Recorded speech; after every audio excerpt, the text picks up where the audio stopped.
Hi everyone, and thank you for joining me. I just wanted to show you some of our favorite nature books.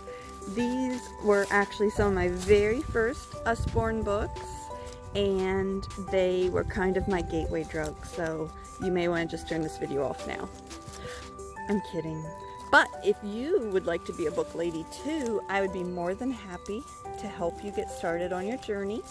And if you just want to buy books or just look at books, that's totally okay too. Just let me know. Here's your flower full of seeds in the flower head. And then this opens up and shows you the roots and the stem. And it goes all through how do flowers grow? How do insects help plants? What does pollen do? Did you know that most red flowers mean that they are pollinated by birds?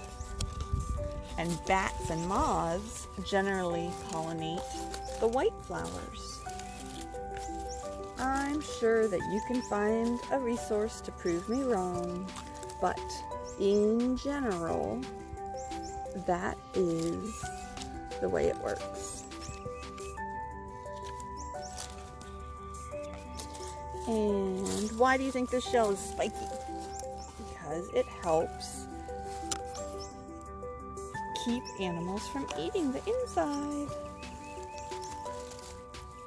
It also can be spiky to get transported from point A to point B.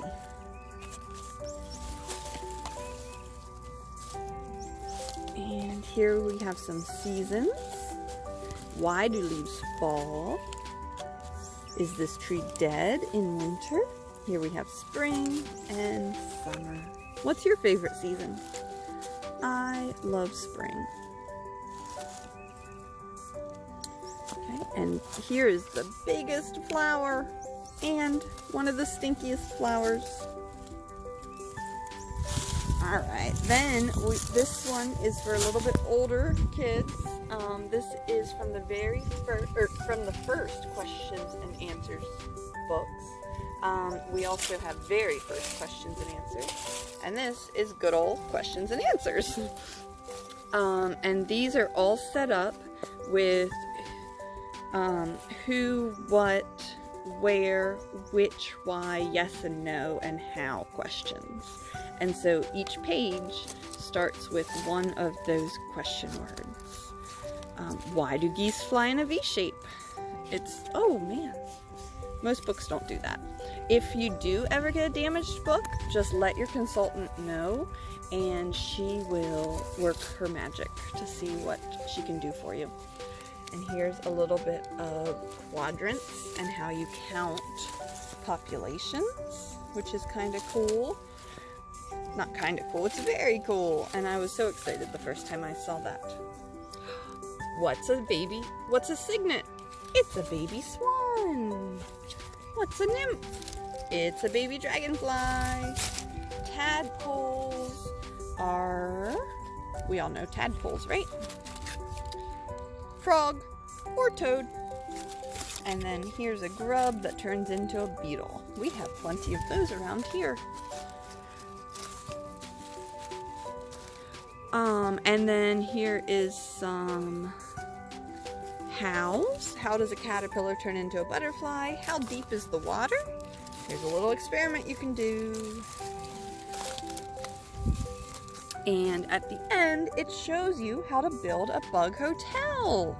So you can get a 2-liter bottle, which we actually had to buy soda so that we could do this one. But I'm a Pepsi girl. It was worth it. Alright, and then we have Lift the Flap Bugs and Butterflies. This one is so much fun to take outside and just read in the sunshine on a beautiful day like today. And here we have all kinds of bug and butterfly facts built into the table of contents. Here's a wonderful page all about bees. If you didn't know, we do have peek inside a beehive and a question answer book one of the small question and answer books about bees. So that's a great search term to use, is bee. And here we have a pond environment. There's an Usborne Young Beginners book all about ponds that I encourage you to check out. It's really good. And in undergrowth, goes into what's hiding under my leaves. You don't want to know. I don't want to know. It has crossed my mind what I would do if something popped out at us while I was making your video.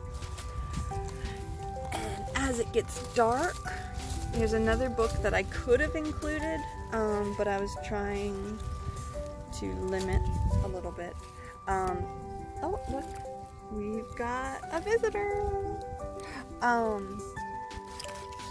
There's a Usborne book of nighttime, which is really cool.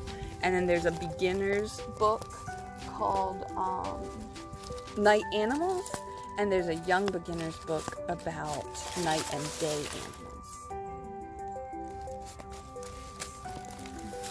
And here are bug homes. And there's a peek inside bug homes book and a look inside animal homes book. That one is probably my #1 favorite, biggest bang for your buck book. That's Look Inside Animal Homes. Alright, and then here we go. How can you help the bugs? You can grow plants for pollinators. You can flip a flower pot and turn it into a nest for bumblebees, and leave weeds. And that's available for $14.99. And last but not least, we've got Secrets of Our Earth, which is a shine-a-light book. The sun was not cooperating with me earlier, but let's see if I can get it to shine through some of these pages. Ooh, ah. Here we go. So, can you see the really big mountain? Not if I hold up 2 pages. Ooh, ah. And then here is a volcano, and when we hold it up, you can see, whoosh, the vents and the way it comes out. This side shows you the image that you'll be seeing when you hold it up. And so you can do this with a flashlight, or you can take your book outside and use it with the sun. It's a lot easier when you're not holding a phone. This one is a lot of fun, and it goes through all of the major habitats. So it's a great introduction. Another great one like this, but it's lift-a-flap, is Look Inside Our World. And that is also available on the website. Thank you for joining me. Bye.